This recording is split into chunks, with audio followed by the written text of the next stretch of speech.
G'day there, my name is Hannah and today I'm reviewing the Scavenger V3 from Imperial Workshop. So here we have the box that the saber comes in. I've just taken this straight out of the shipping box it came in. Got the branding for Imperial Workshop on either side. Now I've heard a lot about Imperial Workshop from, shout out to Carly King, a great Star Wars creator and I'm honored to say a dear friend. And she works with this company a lot, so I'm really keen to check this out. The Scav 3, I thought, I have a few replica sabers in my collection already. I do want more, but this one I really wanted a good solid saber to be able to wield and do spins with and actually learn more technique with. So let's get into it here. Here's the hilt. So let's get that first reveal going. Just in a little foam sleeve to keep it protected.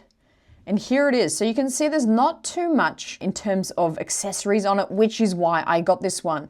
Nice and slender, nice and smooth.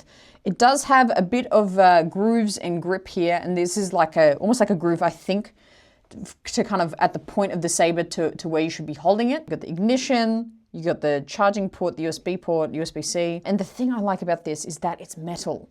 I need to hit something metal on it.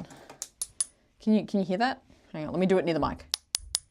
This is proper, I don't know what type of metal, aluminium maybe? But it's proper metal, which there's kind of these cheaper, like thinner metals that sometimes are used, but this has got a decent weight to it.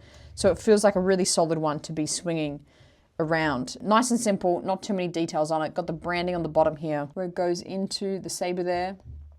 Really nice, really nice. All right, let's get the other parts out and get to putting this bad boy together. So of course, I'll go through this just in case you haven't ever gotten a saber. But these are the kind of stock standard things that come with saber. It comes with a USB.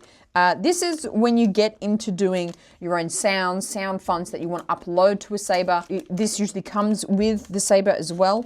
So that's a classic. All the hardware that comes with the saber. So this, I'm assuming, yeah, this hardware has got to do with putting the blade in and keeping the blade in. I'm assuming it's these two holes here. So this hardware comes with tiny little kind of Allen key screws here. And of course, charging cable comes with it as well. So I think, and of course the manual, which, do you read the manual? I don't know. I'm kind of up and down whether I read manuals or not. We'll have a flick through this one as well, especially just for because some sabers have like one button, some have two, or like a single button you can like do different mechanics with. So I do recommend, unless you want to go deep into doing all the kind of font changing, the basic stuff to look at in the manual is just like how to turn it on and off, because as you can see, there's so many different things you can do with the blade, but it's just about, holding it at a certain time, holding it when it's off, holding it for 1 second, for 3 seconds, for 5 seconds, does different things. Because obviously one button, but you've got a lot of versatility within the saber. So I recommend reading through that. And of course, we got the blade. Now you can get different blade lengths. I believe I'm going with the 73 centimeter one. But let's whack this bad boy in. And essentially we just whack it in. There's no right or wrong way to put it in because it's all spherical and cylindrical. So again, the funniest part of setting up these sabers is how small the hardware is. It's so easy to lose. It's so easy to lose. Of course, comes with the tiny Allen keys. Put this somewhere safe. It is so easy to lose these. Here we go, pro tip. Use the end saber cap that comes with the blade to protect it as your little cup for your screws. There you go.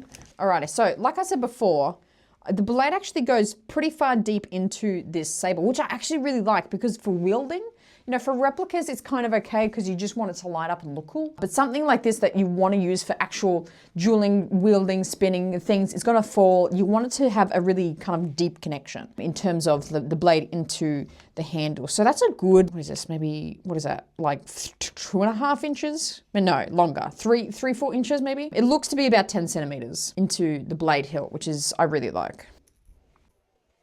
Oh, sharp. That's a part of it as well. You always got to drop a screw or two. Okay, and usually these sabers come sort of like pre-charged, so. Okay, we have our hardware set in. I've turned the light up for a little bit because I'm gonna be back here. Now is time for the test of, let's go through all the sound fonts, see what comes with the saber. The protector. Yes, so cool. Amazing. So I'll run you through some of the fonts that come generically like defaulted into the saber. Each one has like a different name, different ignition sound, different like light ignition type, and obviously different colors. One of my favorite things about the details is that there's no one generic saber whir sound, like the sound of just a lightsaber being on. There's no generic sound for it. So each one is slightly different, slightly more personalized to whatever sound it needs to be. The sun, I reckon this is like a Luke inspired one. Beautiful, beautiful. One thing I really love is the little light that comes on the ignition button. And again, for anyone who hasn't had a saber like this before, one of the greatest features of these sabers is that the flick on method to turn it on and ignite the saber. So imagine like you're revving a motorbike, if you've done that, or just imagine you can do that, is a cool way to turn it on, and you do the same thing to turn it off as well. So let's keep going through the fonts. What else do we have? Fallen Apprentice Magenta. Fallen Apprentice. Wow. Super cool. That's a beautiful one. The reason I really wanted this one is because I wanted one that was really easy to wield and to kind of spin with and twirl with. Let's just talk about the shape of the hilt again here. So you have this main bevel in here, and I think this is the main place where you would hold the saber from. A bit of a saber tip. I'm no saber expert, but especially when you're doing spins, and like Obi Annie is an example, great example, it's much easier to do it from higher up on the hilt. So you could either do it there, or there's a smaller bevel up here where you could do it as well. It just gives you more leverage when you want to spin like that. Say if you're holding the saber down here, it's much more weight on your wrist to like try and get it up again. It's easier to hold it higher up on the hilt in balance of the weight of the blade and the weight of the hilt.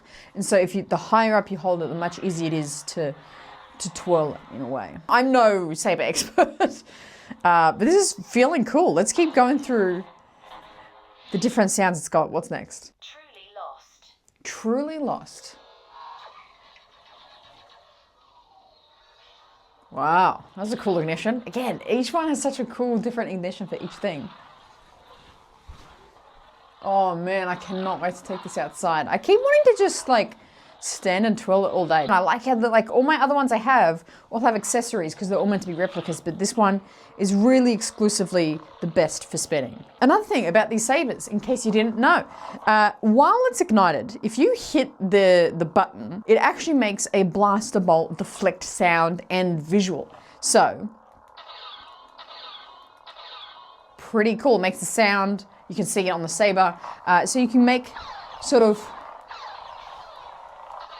realistic, you can kind of make,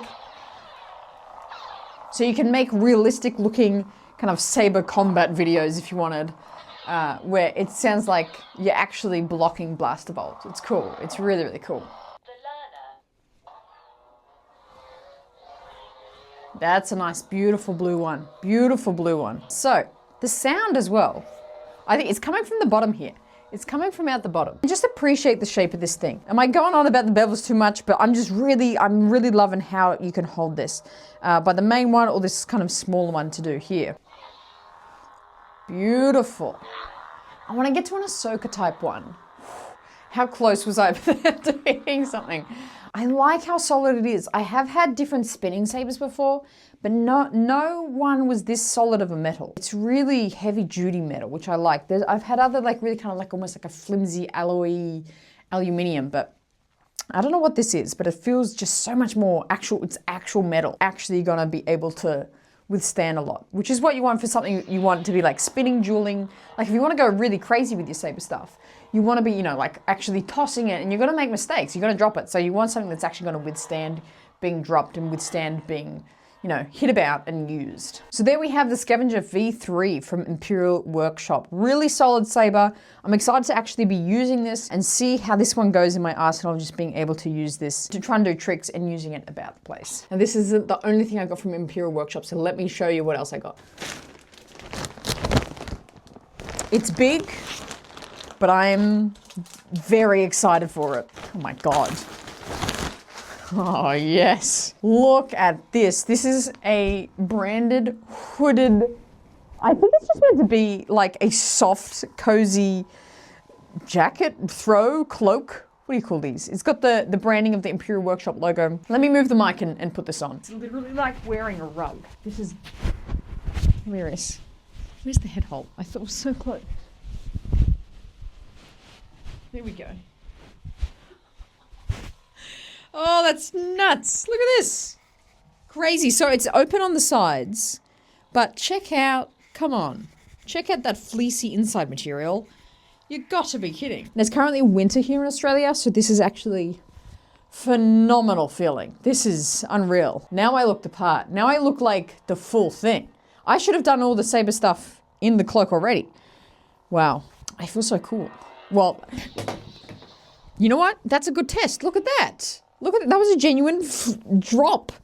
It's perfectly fine. I feel like a genuine Jedi now. I feel quite the part right now. I feel amazing. If you're in the market for a Saber you want to be able to twirl around, train with, throw around, practice with, this might be the go. I love my replicas. It's hard to beat replica Sabers that look so cool. Gotten these from a few different companies, but I iconically say, as beautiful and as sacred as the Anakin Saber is, it's very hard to wield. It's chunky, it's got a big button box, and also all the accessories at the top. That's really hard to wield with. But something completely smooth, completely rounded like that is much more, it just feels much better to utilize, obviously. Thank you so much to Imperial Workshop for helping me out with this video. I'll drop a link down below if you want to check out this Saber or any of their products or the robe from their website, and I'll catch you in the next one.